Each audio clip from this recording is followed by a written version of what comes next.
اور جو باقی چیزیں ہیں وہ درخواست ان کو نہیں دی جا سکتی، اور عدالت نے ان کی درخواست مسترد کر دی۔ اسلام آباد ہائی کورٹ میں انہوں نے 2 چیزیں مانگی تھیں، 161 کی وہ سٹیٹمنٹس جو چلان کے ساتھ نہیں تھی وہ بھی مانگی تھی، اور ساتھ باقی جو ایویڈنس ہے CCTV فوٹیجز اور ویڈیو فرانزک رپورٹس وغیرہ وہ بھی مانگی تھی۔ تو عدالت نے اس کیس میں ان کی جو اس حد تک درخواست ہے 161 کی سٹیٹمنٹ کی حد تک وہ منظور کر لی، اور جو باقی میٹیریل ہے ایویڈنس ہے اس کی حد تک عدالت نے ان کی درخواست ضمانت منظور نہیں کی، اور عدالت نے کہا ہے کہ آپ کی درخواست ہے اس کو منظور نہیں کیا جا سکتا۔ اور ساتھ ہی جن ملزمان کی طرف سے یہ کہا گیا تھا کہ فرد جرم کی کارروائی کو چیلنج کیا تھا، ان کی وہ درخواست بھی مسترد کر دی۔ پہلے ذاکر جعفر کی فرد جرم کے خلاف درخواست مسترد کی تھی، اور اب باقی ملزمان کی درخواست بھی مسترد کر دی ہے، اور اب ٹرائل میں پینڈنسی کے لیے جتنے بھی ان کے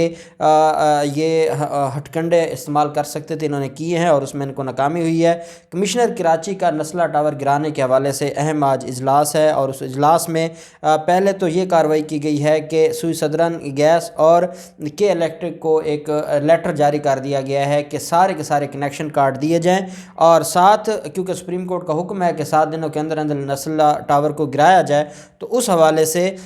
FWO اور DGSBCA کو خط لکھا ہے اور ان کو اجلاس میں دعوت دی ہے۔ کمشنر کراچی وہاں موجود ہوں گے، پولیس چیف وہاں پر موجود ہوں گے، اور یہ سارے کے سارے لوگ یہ ڈسکس کریں گے کہ کیسے جو کنٹرول بمبنگ کے ذریعے کہا ہے آنریبل سپریم کورٹ نے کیا وہ ممکن ہے یا نہیں ہے، اور یہ معاملہ کہاں جائے گا۔ یہ بھی عدالت میں اس معاملے کے اوپر بھی عدالت کو کیونکہ رپورٹ جمع کروانی ہے 7 دن کے اندر اندر، تو اس پر ورکنگ شروع کر دی ہے۔ احتساب عدالت میں آج آغا سراج درانی کی درخواست پر آج آغا سراج درانی کے خلاف جو آمدن سے زائد اثاثہ جات کیس ہے اس پر سماعت ہوئی۔ آپ جانتے ہیں کہ آغا سراج درانی کی ضمانت خارج ہو چکی ہے اس کیس میں بھی، اور ایک اور کیس میں ان کی عبوری ضمانت تھی وہ بھی خارج ہو چکی ہے۔ دونوں درخواستیں سندھ ہائی کورٹ نے خارج کی ہیں۔ آغا سراج درانی ایسے روپوش ہوئے ہیں کہ نہ وہ یہ پتہ ہے کہ پاکستان میں موجود ہیں، وہ کہیں بھاگ گئے ہیں، اور وہ اس وقت کہاں پر ہیں، نہ وہ اپنے گھر پر ہیں، نہ وہ اسمبلی میں آتے ہیں۔ میرا تو یہ ماننا ہے کہ ایسے شخص کے خلاف الیکشن کمیشن کو درخواست دینی چاہیے کہ ایک اسپیکر اسمبلی ہوتے ہوئے جو ایک آئینی عہدہ ہے، اور ایک شخص گرفتاری سے بچنے کے لیے روپوش ہو جائے جس کی ضمانتیں خارج ہوں اور وہ گرفتاری نہ دے، ایسے شخص کے خلاف تو ایسی کارروائی ہونی چاہیے۔ 11 ملزمان کی آج عدالت میں پیشی تھی، آغا سراج درانی اور باقی ملزمان کے خلاف، اور عدالت میں جو عدالتی نمائندے ہیں وہ آوازیں لگاتے رہے لیکن آغا سراج درانی پیش نہ ہوئے۔ عدالت نے 25 نومبر تک جو اس میں جو ان کے خلاف کیس ہے اس کو ملتوی کرتے ہوئے ملزمان کے وارنٹ گرفتاری جاری کر دیا، اور عدالت نے کہا کہ ملزمان کو گرفتار کر کے عدالت میں پیش کیا جائے، کیونکہ ان کی طرف سے آج نہ تو وہ کوئی حاضری معافی کی درخواست دے سکتے تھے، نہ ہی عدالت میں وہ کوئی بہانہ بنا سکتے تھے، کیونکہ سندھ ہائی کورٹ سے ضمانتیں خارج ہیں۔ ضمانتیں خارج ہونے کے بعد مطلب یہ ہے کہ ان کو جیل میں ہونا چاہیے تھا، وہ جیل میں نہیں ہے، وہ جہاں بھی ہیں وہ انلیگل ہیں، اور اس وجہ سے ان کے خلاف کارروائی ہونی چاہیے تھی، اور یہی وجہ ہے کہ عدالت میں ان کی طرف سے جو درخواستیں تھیں یا وہ آج کوئی درخواست بھی نہیں دے سکے حاضری معافی کی۔ سپریم کورٹ آف پاکستان میں آج بڑی اہم سماعت ہوئی، اور میں نے آپ کو بتایا تھا کراچی رجسٹری میں ایک ہفتہ کے لیے چیف جسٹس گلزار صاحب، جسٹس اعجاز الحسن صاحب اور جسٹس قاضی امین صاحب، یہ 3 رکنی بینچ ہے جو سماعت کر رہا ہے، اور یہ ایسی سماعت ہے کہ جس نے زرداری مافیا کا جینا حرام کیا ہوا ہے، ان کی نیندیں اڑا دی ہیں۔ کل بھی مراد شاہ، مرتضیٰ وہاب، ناصر شاہ، یہ سارے کے سارے لوگ عدالت میں پیش ہوئے۔ عدالت نے الگ الگ کر کے ان سب کی جو چترول کی ہے، ان سب کی جو کل کلاس لگائی ہے وہ بھی دیکھنے والی تھی۔ وہیں پہ آج جو قبضے کے حوالے سے ہیں بڑے اہم آج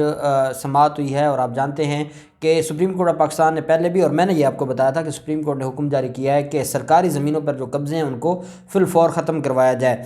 آج جب senior member board of revenue عدالت میں پیش ہوئے ہیں تو عدالت کو 2 رپورٹیں دی ہیں۔ ایک تو جو زمینیں ہیں کمپیوٹرائز کرنے کے حوالے سے جو ریونیو ریکارڈ ہے اس کو کمپیوٹرائزڈ کرنے کے حوالے سے عدالت میں رپورٹ دی گئی، اور عدالت کو بتایا گیا کہ جو سرکاری زمینیں ہیں اس کا 95% جو ریکارڈ ہے وہ کمپیوٹرائزڈ کر دیا گیا ہے۔ دوسری طرف تھا قبضہ مافیا۔ عدالت کو یہ بتایا گیا کہ جو کمپیوٹرائزڈ کی گئی ہیں فائلیں، اب میں آپ کو جو فگر دینے جا رہا ہوں آپ کان پکڑ کر بیٹھ جائیں گے کہ عدالت کو بتایا گیا کہ 5 لاکھ فائلیں ایسی ہیں جن کو مشکوک ڈکلیئر کیا گیا ہے اس پوری کی پوری رپورٹ میں کہ وہ ان کی جو ٹرانزیکشن ہے یا ٹرانسفر ہے وہ سارے کا سارا جعلی ہے، فراڈولنٹ طریقے سے کیا گیا ہے۔ اور وہ کیسے کہ انہوں نے اپنے اپنے لوگوں کو نوازا ہے، اپنے اپنے لوگوں کو دی ہیں اور جعلی ٹرانسفر ہوئے ہیں، جعلی سارا کچھ جال سازی ہوتی رہی ہے۔ اب عدالت میں سپریم کورٹ میں یہ رپورٹ دی گئی ہے کہ 5 لاکھ فائلیں ہیں جو مشکوک ہیں۔ تو آپ اندازہ لگائیں یہ کہاں معاملہ چلا گیا ہے، یہ کون لوگ ہیں جنہوں نے ملک کا بیڑا غرق کر دیا۔ یہ تو شکر ہے کہ چیف جسٹس گلزار صاحب نے یہ بڑا ایکشن لیا ہے۔ یہ تو نہ وفاقی حکومت کو مانتے ہیں، نہ کسی ادارے کو مانتے ہیں۔ جب وفاقی ادارہ ان سے حساب کتاب مانگتا ہے تو یہ آگے پڑھ جاتے ہیں اور کہتے ہیں کہ ہم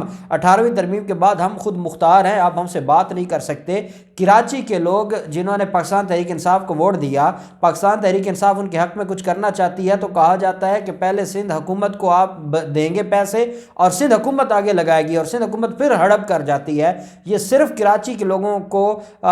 جو